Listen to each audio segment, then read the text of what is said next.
this is Russ from Bednar's, and now we're in this fall season, so mum's the word.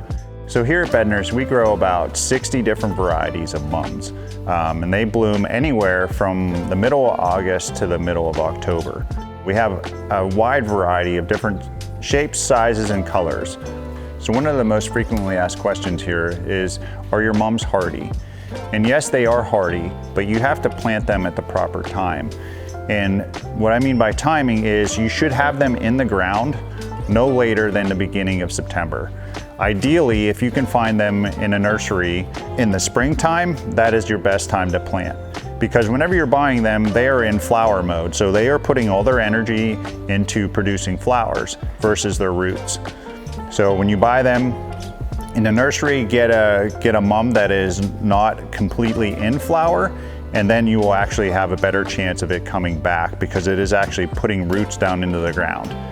So some other tips to actually get through winter hardiness is once they're planted and established, make sure you water.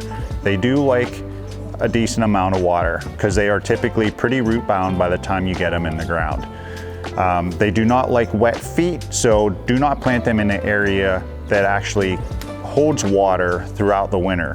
So a drier spot in the yard. Closer to the house is going to be a better area as well because it will actually get a little bit of heat from the foundation.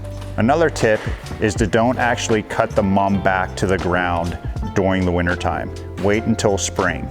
And then also get about a good 3 to 4 inches of mulch on the top of it to get them carried through winter. And the reasoning behind that is they're a very shallow rooted plant and they will tend to heave out of the ground during our winters here. So that freeze and the thaw will actually want to lift them out of the ground. So putting that additional 3 to 4 inches of mulch on top will keep them nestled into the ground a little bit better. So once they do come back the following year, what you want to do is actually keep them pinched. And what that means is once they get up about 6 to 8 inches tall, you want to take a pair of scissors and cut them in about half. By doing that, you're going to actually create that plant to be a lot bushier, and you're going to be delaying the flower. So the latest date that you want to actually trim the mum back is going to be no later than the 4th of July. So I hope some of the tips that I provided you today help you be more successful overwintering your mums through the next season. If you have any other questions, please feel free to stop by the garden center or give us a call.